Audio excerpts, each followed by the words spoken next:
The fact that I'm actually going through with the process to write this down is enough to convince me that I'm insane. As much as I hate wasting time, I have nothing better to do, and this is sure to help me anyway. Let me explain. The last few days have been spent in my dark apartment staring at a computer monitor. I'm working on a big project for my psychology class, so I haven't been outside of my room for 4 days now? I live in the basement of a cheap apartment building, completely made of stone and underground. While it probably wasn't the best choice of housing for someone who's planning on staying indoors for days on end, it was cheap, and money rules all. Outside of my door is a stone hallway that runs left and right for a considerable distance until reaching the elevators on either side. There's also doors leading to a staircase in the event the elevators are not functional, but other than my room and a spare laundry room that no one uses, there's nothing along the bare hallway. This place may not be desirable or particularly clean, but I don't have to worry about being disturbed by cars, people, televisions, and all the irritating distractions that fill the world above. Prior to beginning this project, I went to the store and stocked up on enough food to last me a good 2 weeks, knowing that I might not go anywhere for a while. I've never been an outdoors kind of person. I've always preferred the inside. Anyway, the reason I'm writing this is because I've been noticing some strange things lately, and I want to get them onto paper so that I can read over it and show myself that there's nothing actually going on. You may be wondering why I'm not typing it on my computer, and the answer to that question lies within some of my paranoia. I know that I'm being ridiculous, but I know what people can do with computers. I know quite a bit about them, and I know all about hacks and whatnot, ways that someone could alter what I'm writing or post it online or something. I'm feeling reasonably clear-minded now, but the paranoia still lingers. And as soon as I started typing this on my computer, I would begin to think of people looking at my letter, altering it to make it say something else, posting it online for the whole world to read. So in order to prevent any of this, paranoia or abuse of my letter, I write on paper. That way nothing I write can be seen, altered, or publicly published by anyone but myself. Yesterday, the third day of being alone in a dark room, I realized that I needed to talk to someone, interact with another human, or I'd go completely insane.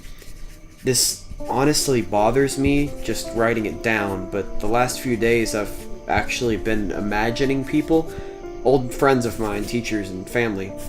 Anyone who I thought would be enjoyable to be around while I worked. These people that I imagined never spoke, of course, they simply sat and listened. I talked to these figments of my imagination for hours on end, and it was this morning that I woke up and realized that I needed to get outdoors and interact with some real people. I decided to take a break from my project and head out to a restaurant, as my routine diet of ramen noodles and chips were beginning to lose its spark. I took a shower, cleaned up, and got dressed for lunch. As I opened my door, I felt an instant wave of discomfort. You know the feeling when you know something's wrong? When nothing's happened, everything seems to be as it should be, and all is normal, yet you still get that undeniable feeling that wherever you are, whatever you're doing there, it's wrong. The feeling that you're in imminent danger, and you feel the instinctual need to get to a safe place immediately. This is a feeling that rushed over me like a wave, chilling my entire body with cold water. I closed my door immediately and locked the deadbolt on it. I had always been victim to paranoia, something that has plagued me since I was a child. Even knowing that nothing was wrong, it still had the full potential to grip me with such unimaginable fear that I acted without thinking, only worrying about getting away from whatever was causing the feeling.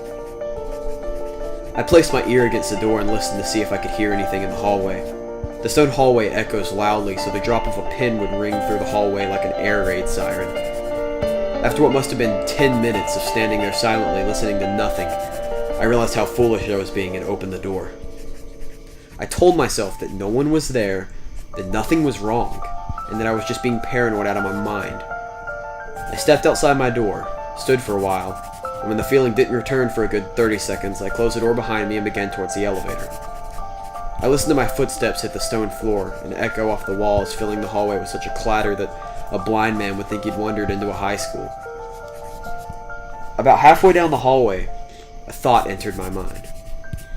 It was just a short image, but it was enough to genuinely terrify me.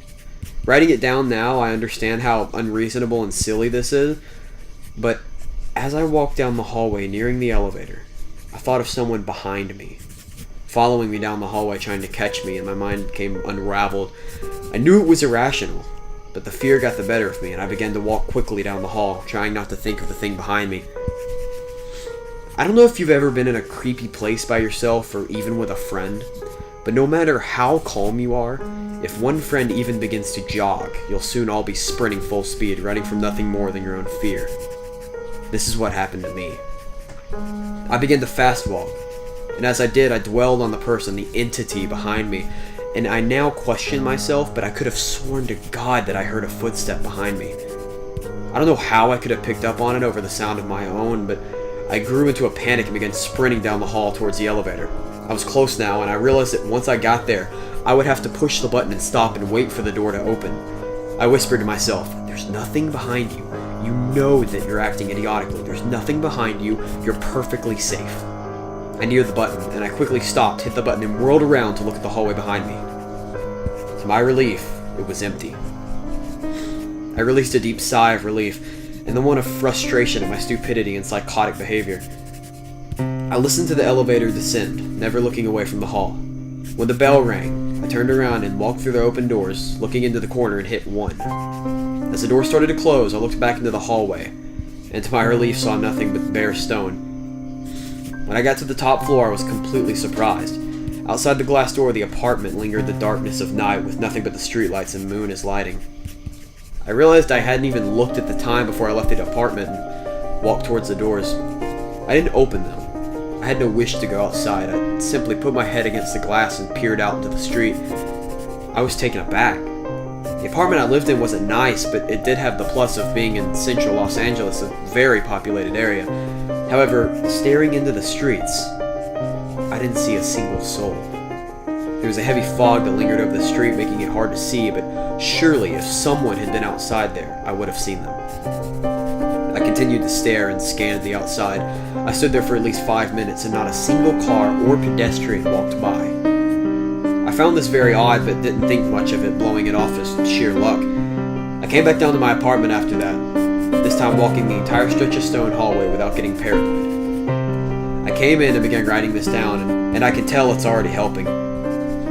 Everything that I was pondering today, the events that had me so nervous, are now out of my mind and on paper where I can read them and realize that I was acting foolish. I checked my computer when I got back to my room, by the way. It was almost 1 a.m. I'm going to sleep. Tomorrow I'm going to try again and go outside. The fresh air and open world could do me a lot of good.